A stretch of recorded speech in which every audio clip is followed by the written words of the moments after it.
हादसे में घायल श्रद्धालुओं का एयरलिफ्ट हुआ, इस तरह की जानकारी सामने आ रही है। जो घायल यात्री हैं उनका एयरलिफ्ट किया गया है, उन सभी को अस्पताल में पहुंचाया गया है। ये इस वक्त की बड़ी जानकारी।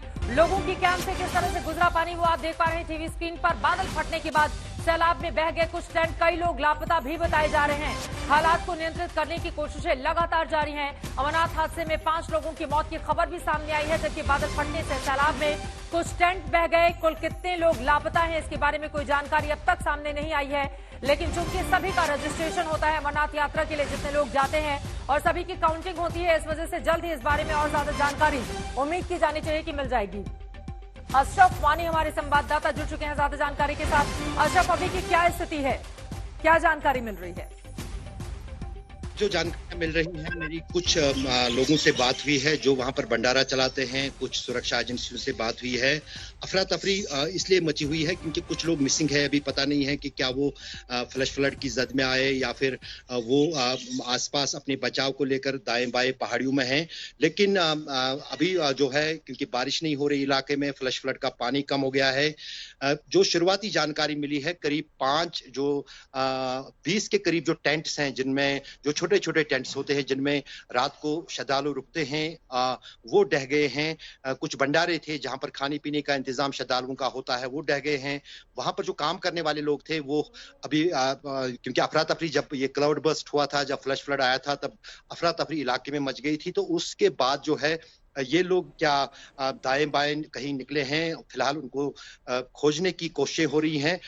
और उनके लिए जो एनडीआरएफ की टीमें हैं, सेना की टीम है, जम्मू कश्मीर पुलिस की टीम है, सीआरपीएफ की टीम जो वहां पर स्पॉट पे तैनात है, वो फिलहाल इस कार्य में लगी है। बहाल जो है वहां पर इंटरनेट सेवाएं भी हो गई हैं गुफा के पास, और साथ ही साथ जो है मोबाइल नेटवर्क भी वहां पर चल रहा है। फिलहाल जो है पहली जो स्टेप लिया है प्रशासन ने, वो ये है कि अभी तक फिलहाल यात्रियों को अमरनाथ गुफा की ओर जाने की इजाजत नहीं है। एक जो संगम का पड़ाव है जो बालटल के रास्ते से है, दूसरा पड़ाव पंचतरनी है जो हेलीपैड भी है। उन दोनों जगहों पर उनकी काफी जगह भी है, काफी व्यवस्था भी है। वहां पर फिलहाल रोक दिया गया है अमरनाथ यात्रियों को और श्रद्धालुओं को, और वहीं पर भी जो है उन घायलों और दूसरे लोगों को लाया जा रहा है, क्योंकि वो जो पंचतरनी का पड़ाव है, वो वहां पर सभी तरह के इंतजाम है, मेडिकल सुविधाएं हैं, हॉस्पिटल है, सेना का जो टेंटेड हॉस्पिटल है, और वहां पर जो है अगर कोई घायल है उसका इलाज वहां पर कराया जाएगा।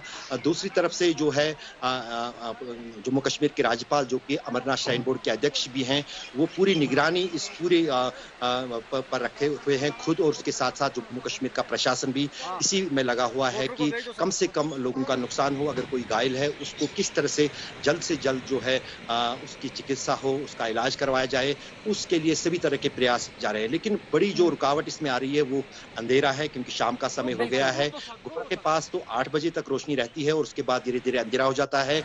लेकिन अब की बार अमरनाथ यात्रा में क्यों यहाँ पर चित्रा बहुत जरूरी ये हमारे दर्शकों को समझना होगा कि ये पूरा इलाका जो है सिर्फ यात्रा के दिनों के दौरान ही चहल पहल से भरा रहता है।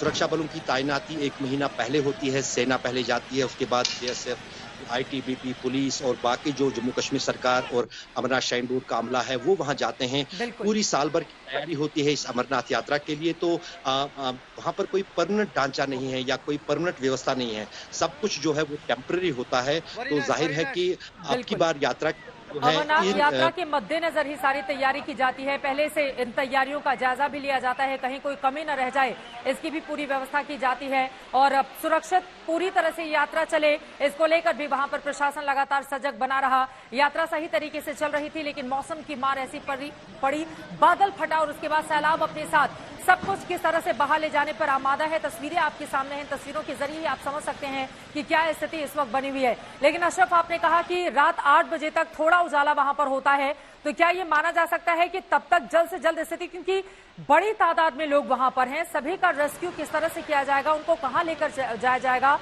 ये वहां पर एसडीआरएफ, एनडीआरएफ, आईटीबीपी के सामने बड़ी चुनौती खड़ी है।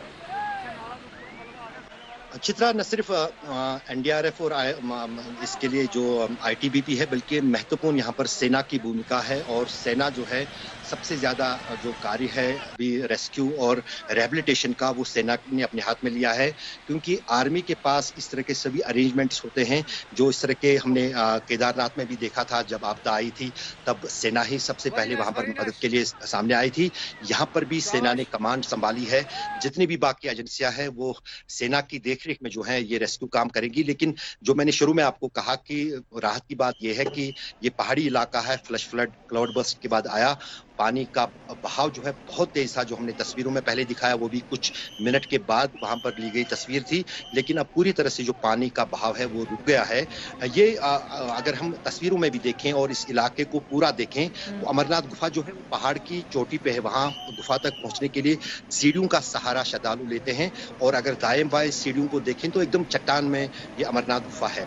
और उस अमरनाथ गुफा के टॉप पे जो पहाड़ी है उसके पीछे एक नाला छोटा सा बहता है, जिसमें आमतौर से ग्लेशियर्स और सर्दियों में बर्फ होती है और उसका पानी जो है वहां से निकलता है। लेकिन जो ही ये क्लाउड बर्स्ट 5-5:30 के आसपास इस गुफा के पीछे वाले हिस्से में आया तो उसके बाद जितना भी पानी इस क्लाउड बर्स्ट में था वो सारा का सारा पानी जो है उस इलाके में फैलने लगा जहां पर अमरनाथ गुफा की तैयारियां, वहां शिविर और वहां के जो बाकी जो टेंट लगे होते हैं उसमें ये पूरा पानी आ गया